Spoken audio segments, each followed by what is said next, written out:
Hi everyone, my name's Ellen Mack, and I will be reading The Lorax by Dr. Seuss.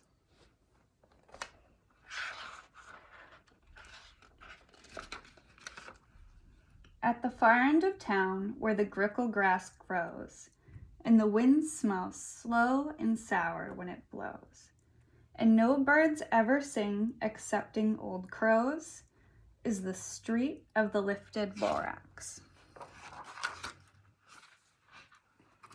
And deep in the grickle grass, some people say, if you look deep enough, you can still see today, where the Lorax once stood just as long as it could before somebody lifted the Lorax away.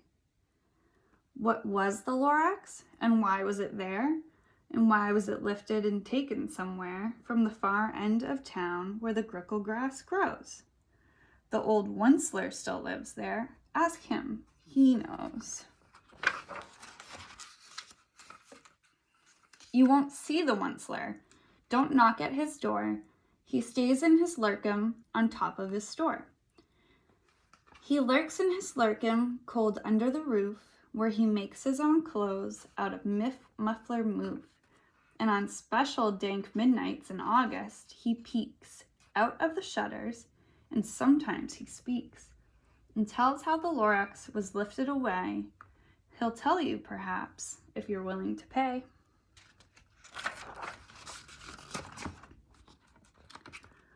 On the end of a rope, he lets down a tin pail, and you have to toss in 15 cents and a nail in the shell of a great-great-great-grandfather snail.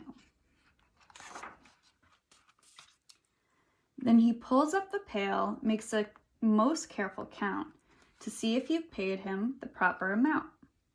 Then he hides what you paid him away in his snug, his secret strange hole in his groovyless glove. Then he grunts, I will call you by whisper my phone, for the secrets I tell are for your ears alone. Slop! Down slips the whisper-ma-phone to your ear, and the old Onceler whispers are not very clear, since they have to come down through a snurgly hose, and he sounds as if he's had smallish bees up his nose. Now I'll tell you, he says, with his teeth sounding gray, how the Lorax got lifted and taken away. It all started way back, such a long, long time back. Way back in the days when the grass was still green and the pond was still wet and the clouds were still clean and the song of the swoony swans rang out in space, one morning I came to this glorious place. At first I saw the trees, the truffula trees, the bright-colored tufts of the truffula trees, mile after mile in the fresh morning breeze.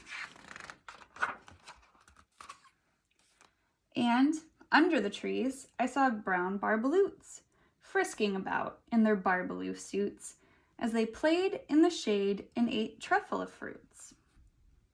From the ripulous pond came the comfortable sound of the humming fish humming while splashing around. But those trees, those truffula trees, all my life I'd been searching for trees such as these. The touch of their tufts was much softer than silk, and they had a sweet smell of fresh butterfly milk. I felt a great leaping of joy in my heart. I knew just what I'd do. I unloaded my cart. In no time at all, I had built a small shop. Then I chopped down a truffula tree with one chop. And with great skillful skill and with great speedy speed, I took the softest tuft and I knitted a thmeed.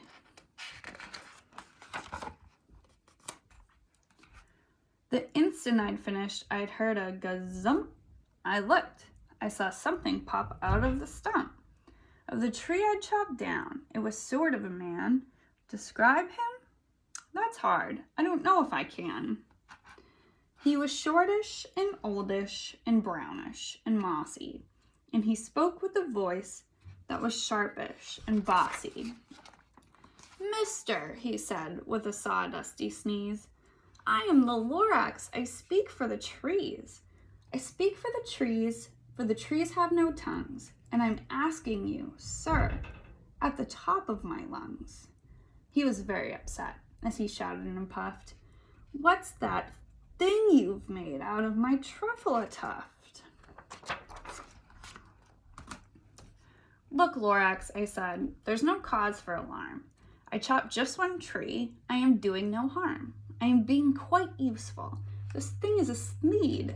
A sneed's a fine something that all people need.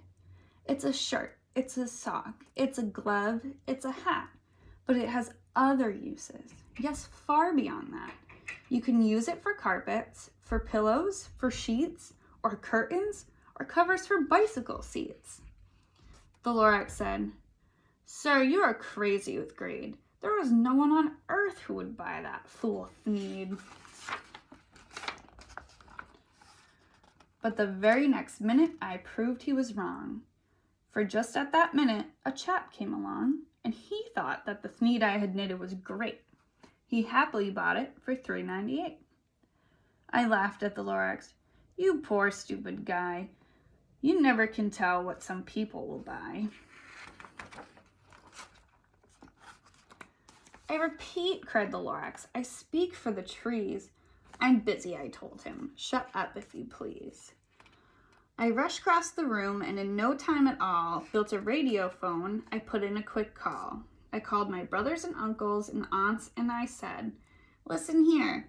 Here's a wonderful chance for the whole Onceler family to get mighty rich. Get over here fast. Take the road to North Nitch. Turn left at the Weehawken.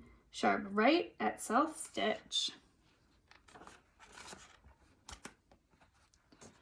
And in no time at all, in the factory I built, the whole Onceler family was working full tilt, and we were all knitting Thneeds, just as busy as bees, to the sound of the chopping of truffle trees.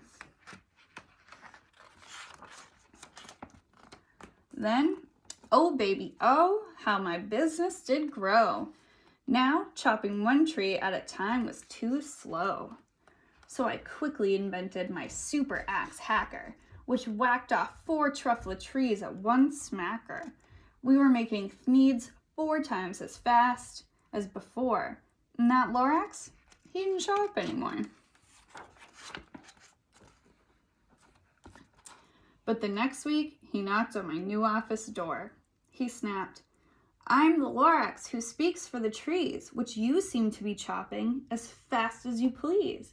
But I'm also in charge of the brown barbaloots, who played in the shade in their barbaloot suits, and happily lived eating truffle fruits. Now, thanks to your hacking my trees to the ground, there's not enough truffle fruit to go round. And my poor barbaloots are all getting the crummies because they have gas and no food in their tummies." "They loved living here, but I can't let them stay. They'll have to find food, and I hope that they may. Good luck, boys," he cried, and he sent them away. I, the Onceler, felt sad as I watched them all go, but business is business, and business must grow, regardless of crummies and tummies, you know. I meant no harm. I most truly did not. But I had to grow bigger, so bigger I got. I biggered my factory, I biggered my roads, I biggered my wagons, I biggered the loads. Of the Thneeds I shipped out, I was shipping them forth into the south, to the east, to the west, to the north. I went right on biggering, selling more Thneeds, and I biggered my money, which everyone needs. Then again he came back. I was fixing some pipes when that old nuisance Lorax came back with more gripes. "I am the Lorax," he coughed and he whiffed. He sneezed and he snuffed. He gargled, he sniffed. "Onceler," he cried with a scrupulous croak, "Onceler, you're making such smogulous smoke. My poor swoomy swans, why, they can't sing a note. No one can sing who has smog in his throat. And so, said the Lorax, please pardon my cough. They cannot live here, and I'm sending them off. Where will they go? I don't hopefully know. They may have to fly for a month or a year to escape from the smog you've smogged up around here. What's more, snapped the Lorax, his dander was up, let me say a few words about gluppity-glup. Your machinery chugs on, day and night without stop, making gluppity-glup. Also schloppity-schlop. And what do you do with this leftover goo? I'll show you, you dirty old Onceler man, you.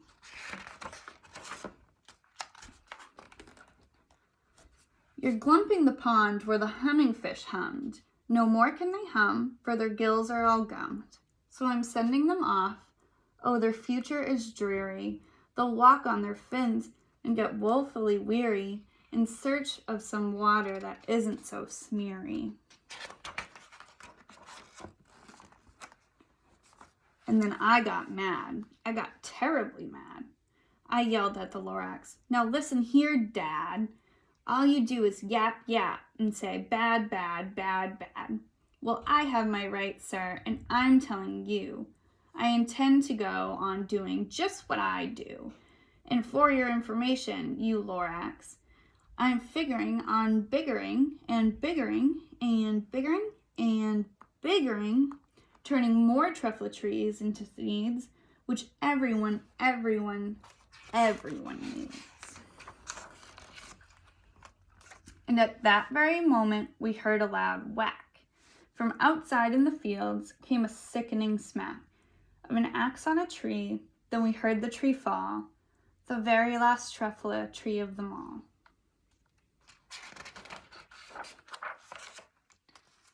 No more trees, no more needs, no more work to be done. So in no time, my uncles and aunts, everyone, all waved goodbye. They jumped into my cars and drove away under the smoke-smuggered stars. Now all that was left neath the bad-smelling sky was my big empty factory, the Lorax and I.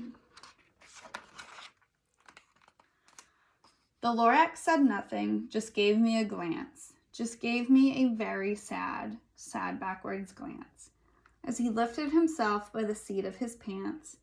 And I'll never forget that grim look on his face when he hoisted himself and took leave of this place, through a hole in the smog without leaving a trace. And all that the Lorax left here in this mess was a small pile of rocks with one word, unless. Whatever that meant, well, I just couldn't guess. That was a long, long ago. But each day since that day, I've sat here and worried away. Through the years, while my buildings have fallen apart, I've worried about it with all of my heart. But now, says the Onceler, now that you're here, the word of the Lorax seems perfectly clear. Unless someone like you cares a whole awful lot, nothing is going to get better. It's not. So, catch, calls the Onceler. He lets something fall. It's a truffle seed. It's the last one of all. You're in charge of the last of the truffle seeds, and the truffle trees are what everyone needs. Plant a new truffle, treat it with care, give it clean water, and feed it fresh air.